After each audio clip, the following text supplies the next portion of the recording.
আদ্রার পাচুডাঙ্গা এলাকায় রাম মন্দিরের শুভ উদ্বোধন ও 21 ফুট উচ্চতার শ্রীরামচন্দ্রের মূর্তির প্রাণ প্রতিষ্ঠা সম্পন্ন হলো, যেখানে আদ্রার বিভিন্ন প্রান্ত থেকে রাম ভক্তদের উপচে পড়ল ভিড়।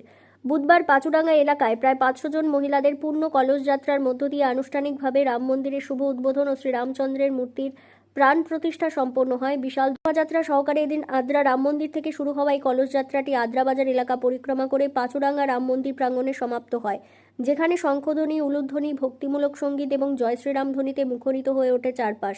শোভাযাত্রায় নজর কাড়ে ডিজে সাউন্ড সিস্টেম, যা ভক্তিমূলক সঙ্গীতের মাধ্যমে অনুষ্ঠানের আবহকে আরও প্রাণবন্ত করে তোলে। কলস যাত্রা শেষে বৈদিক মন্ত্রোচ্চারণ, পূজার্চনা ও বিভিন্ন ধর্মীয় আচার অনুষ্ঠানের মধ্য দিয়ে নবনির্মিত 21 ফুট উচ্চতার শ্রীরামচন্দ্রের মূর্তির প্রাণ প্রতিষ্ঠা সম্পন্ন হয়। পাচুডাঙ্গা পুরনো আখড়া কমিটির উদ্যোগে এবং আদ্রাবাসীর সহযোগিতায় এই রাম মন্দিরের নির্মাণ ও শ্রীরামচন্দ্রের মূর্তি প্রতিষ্ঠার কাজ সম্পন্ন হলো। দীর্ঘদিনের পরিকল্পনা ও এলাকার মানুষের সম্মিলিত প্রচেষ্টার ফলে এই স্বপ্ন বাস্তবে রূপ নিল বলে জানিয়েছেন কমিটির সদস্যরা আরও জানান, রাম মন্দিরের শুভ উদ্বোধন ও প্রাণ প্রতিষ্ঠা উপলক্ষে আগামী 3 দিনব্যাপী বিশেষ ধর্মীয় অনুষ্ঠানের আয়োজন করা হয়েছে পাচুডাঙ্গা রাম মন্দির প্রাঙ্গণে। আমাদের পাচুডাঙ্গার সব থেকে পুরনো আখাড়া। আমাদের টোটাল ছেলের প্রথম থেকেই শখ ছিল, ছোট থেকে দেখে এসে যে এখানে কিছু একটা করবে। আজ পাড়া প্রতিবেশী গোটা আদ্রাবাসীর সহযোগিতায় আজ আমাদের ছেলেরা এটা করে উঠতে পেরেছে। আগে আমরা আরো বড় কিছু করার চিন্তা করব। এটা আমাদের ইচ্ছে তো অনেক ছিল, কিন্তু আর্থিক কন্ডিশন বা এখন স্টার্টিং এ যেভাবে আমরা পেয়েছি তার মধ্যে আমরা 21 ফুটেই করতে পেরেছি। আগে আমরা চিন্তা করব আরো অনেক কিছুই, যেমন আমাদের সহযোগিতা হাত সবাই বাড়িয়ে দিবে সেই হিসাবে আমরা করতে পারবো।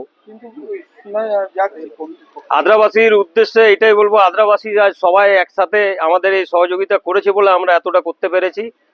আগে গিয়ে আমরা চাইবো যে এই সহযোগিতা যাতে আরো পরিমাণে পাই, যাতে আমরা এটাকে আরো এগিয়ে নিয়ে যেতে পারি, এই ধরনের আরো অনেক ভালো কিছু করতে পারি। আমাদের এটা পুরনো বজরংবলী আখাড়ায়, মহাবীর আখাড়ায়, এই নামেই আমরা থাকতে চাইবো। যাত্রা থেকে শুরু হলো, এরপরে ঠাকুরের পুজো আরতির মাধ্যমে স্টেজ কিছু প্রোগ্রাম আছে। মানে আজকে শ্রী রামচন্দ্রের প্রাণ প্রতিষ্ঠা আছে আজকের পরে। কলস যাত্রার মধ্যে হ্যাঁ, কলস যাত্রার মধ্য দিয়ে শুরু হয়ে প্রাণ প্রতিষ্ঠা হবে। কতজন মহিলা শামিল হয়েছিল কলস যাত্রায়?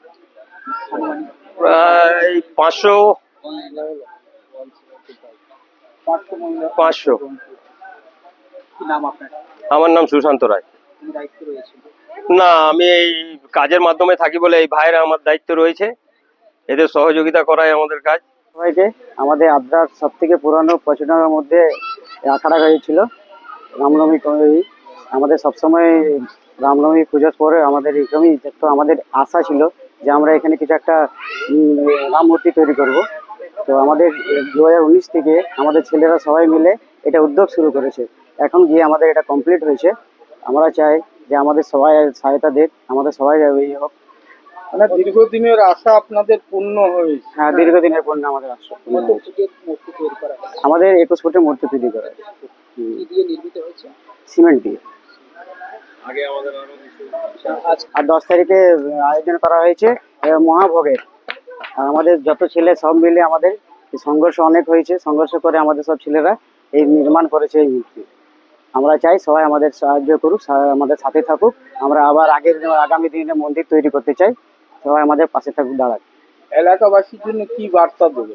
আমাদের এলাকাবাসীকে এটাই বললাম যে আপনাদের সবাই সহযোগিতার জন্য আজ আমরা এটা করতে পেরেছি। আমরা চাই যে আমরা আগামীকাল আপনারা আমাদের সাথেই থাকুন আর সবসময় আমাদের সাথ এরকমই। আমার নাম চাঁদু বাউরি, এনার নাম মহেন্দ্র সাউ। আর আমাদের যে যত অল মেম্বার আছে আমরা সবাই মিলে জিনিস তৈরি করেছি। কমিটির নাম দেওয়া হয়েছে?